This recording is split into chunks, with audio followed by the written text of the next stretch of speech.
ஒரு குடும்பத்தில் ஒரே ஒரு வாலிப மகள் அந்த பெற்றோருக்கு. இவங்க நல்ல விசுவாசிகள், ஜெபம் பண்ணுற குடும்பம், ஒழுங்காக சர்ச்சுக்கு போவாங்க, ஆண்டவருக்கு நல்ல பிரியமாக இருந்தாங்க.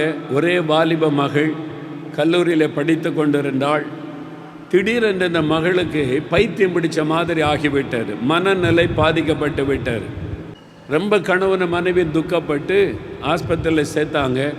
வந்து ரொம்ப ஜெபிச்சாங்க, மகளுக்கு சுகம் வேணும் ஆண்டவரே, நாங்கள் உங்களை தானே சார்ந்து நிற்கிறோம் அப்படிலாம் சொல்லி. ஆனால் அந்த மகளுக்கு சுகமாகாமல் நாளுக்கு நாள் அந்த மனநிலை பாதிப்பு அதிகமாகி டாக்டர் சொன்னாங்க அவளுக்கு மென்டல், அதாவது பைத்தியம் பிடித்து விட்டது, இந்த ஆஸ்பத்திரியில் வைக்க முடியாது, அவளை மென்டல் ஆஸ்பத்திரியில் தான் சேர்க்கணும், மனநிலை அந்த ஆஸ்பத்திரியில் தான் அவளை சேர்க்கணும் அப்படின்னு டாக்டர் சொல்லிட்டாங்க.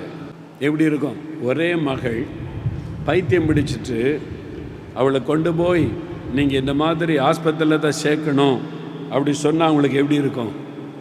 வேறு வழி இல்லை. அந்த கணவன் மனைவியும் அந்த மகளை கொண்டு போய் மென்டல் ஆஸ்பத்திரியில் கொண்டு போய் சேர்த்தாங்க. டாக்டர்ஸ் பரிசோதனை பண்ணிவிட்டு நாங்கள் வச்சு பார்க்குறோம், நீங்கள் வீட்டுக்கு போங்க, அப்பப்போ வந்து பார்த்துக்கொள்ளுங்கன்னு அனுப்பிட்டாங்க. இந்த கணவன் மனைவி 2 பேரும் வீட்டுக்கு வர்றாங்க. வீட்டில் நிம்மதியாக இருக்க முடியல.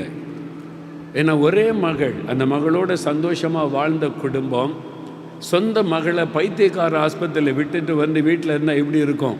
தாய் தகப்பனுடைய உள்ளம் நொறுங்கி போனது. ஜெபம் பண்ணி பார்க்குறாங்க, ஜெபம் பண்ண முடியல.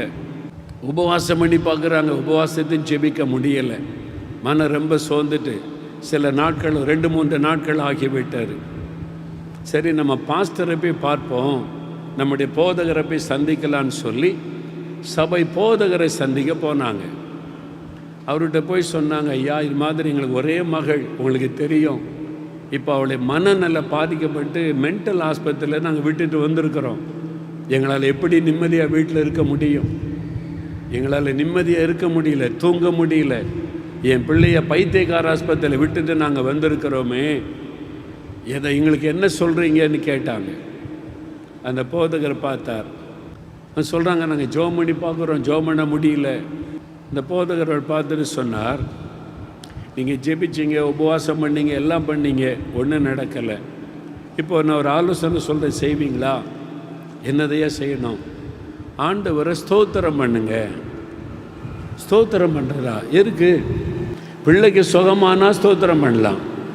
பிள்ளை கொண்டு பைத்தியக்கார ஆஸ்பத்திரியில் விட்டுட்டு வந்திருக்கிறோமே, நீங்கள் ஸ்தோத்திரம் பண்ண சொல்கிறீங்க.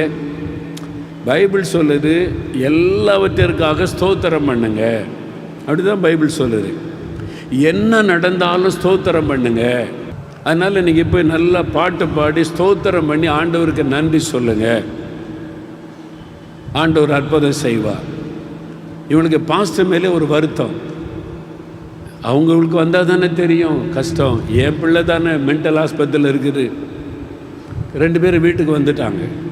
ரொம்ப துக்கம். பாஸ்டர் அவர் இப்படி சொல்லிட்டாரு, அவருக்கு நம்ம பாரம் தெரியுதா புரியுதான்னு சொல்லி.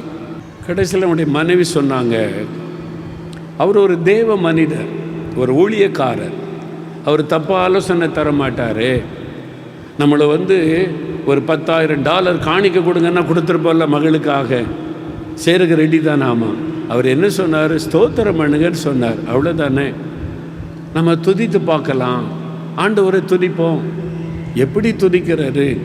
இல்லை, இவ்வளவு நாள் இந்த மகளை நமக்கு ஆண்டவர் தந்தார், இவ்வளவு நாள் ஆரோக்கியமாக தான் வச்சுருந்தார். அப்போ எல்லாம் நன்மைக்கு ஏதுவாக நடக்குதுன்னு தானே பைபிள் இருக்குது. அப்போ இதுக்குள்ள ஒரு நன்மை இருக்கிறோம். அதுக்காக ஆண்டவரை மகளுக்காய் ஸ்தோத்திரம், மகளுக்கு இப்படி ஆனதற்காய் ஸ்தோத்திரம், இதற்குள்ள ஒரு நன்மையை வைத்திருக்கிறதுக்காக ஸ்தோத்திரம்னு துதிப்போம். சரி, 2 பேரும் மனசை மாற்றி கொண்டு வீட்டில் முழங்கால் போட்டு 2 பேரும் துதிக்க ஆரம்பித்தாங்க. அப்படியே துதித்து பாட ஆரம்பித்தாங்க. ஆண்டவரே, இந்த மகளை தந்ததற்காய் ஸ்தோத்திரம், என் மகளுக்கு இப்படி ஒரு பிரச்சனை வந்ததற்காய் ஸ்தோத்திரம், அவளை மென்டல் ஆஸ்பத்திரியில் விட வைத்து எங்களை கொண்டு வந்திருக்கிறீர், உமக்கு ஸ்தோத்திரம், எங்கள் கூட இருக்கிற துன்பத்தில் எங்கள் கூட நீங்கள் இருக்கிறீங்க, ஸ்தோத்திரம். அப்படியே துதித்து பாடுறாங்க. கொஞ்ச நேரத்தில் அந்த பாரமெல்லாம் போய், அந்த துக்கமெல்லாம் போய் ஒரு பெரிய சந்தோஷம் வந்து விட்டார். அப்படி ஆண்டவரை துதித்து துதித்து பாடுறாங்க, துதிக்கிறாங்க, அப்படியே ஜெபிக்கிறாங்க. 1 மணி நேரம் 2 மணி நேரம் 3 மணி நேரம் பெரிய மகிழ்ச்சியோடு துதித்து முடித்தாங்க. இப்போ மனசுக்கு நல்லா இருக்குது. நம்ம துதிக்க நம்முடைய பாரெல்லாம் போயிட்டு கொஞ்ச நேரத்தில் ஆஸ்பத்திரியிலேருந்து ஒரு ஃபோன் வருது, உங்கள் மகள் காரியமாக பேசணும், உடனே புறப்பட்டு வாங்கன்னு சொல்லி. என்ன ஆபத்தோன்னு சொல்லி 2 பேரும் புறப்பட்டு ஆஸ்பத்திரிக்கு போனால் அவங்க சொல்கிறாங்க, உங்கள் மகளுக்கு இருந்த பைத்தியத்துக்கு அது தெளியறதுக்கு பல நாட்கள் ஆகும், கொஞ்சம் கொஞ்சமாக ட்ரீட்மெண்ட் பண்ணி தான் சரிப்படுத்த முடியும்னு நாங்கள் நினச்சோம்.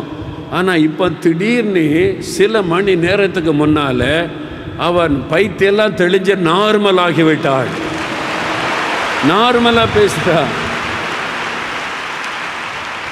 எங்களால் நம்பவே முடியல, என்ன ஆச்சு இவளுக்கு, எங்களால் புரிந்து கொள்ள முடியல. இது மெடிக்கலில் நடக்காத ஒரு காரியம். என்ன ஆச்சு திடீர்னு வந்து பாருங்கன்னா நார்மலாக பேசி அப்பா அம்மா நீ வரவேற்று வாங்க வீட்டுக்கு போகலான்னு சொல்லி இவங்க துதிக்க ஆரம்பித்த போது அங்கே விடுதலை உண்டாகிவிட்டது. இவங்க துதித்த பாட ஆரம்பித்த போது மகளுக்கு விடுதலை உண்டாகிவிட்டது. அல்லேலூயா.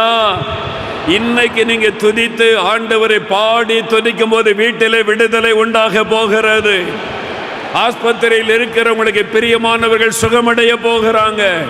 வீட்டில் இருக்கிற வியாதியஸ்தர்கள் சுகமடைய போகிறார்கள். உங்களுடைய சரீரத்தில் இருக்கிற வியாதியின் கட்டுகள் அறுக்கப்பட போகிறது. விசுவாசிக்கிறீங்களா? அல்லேலூயா.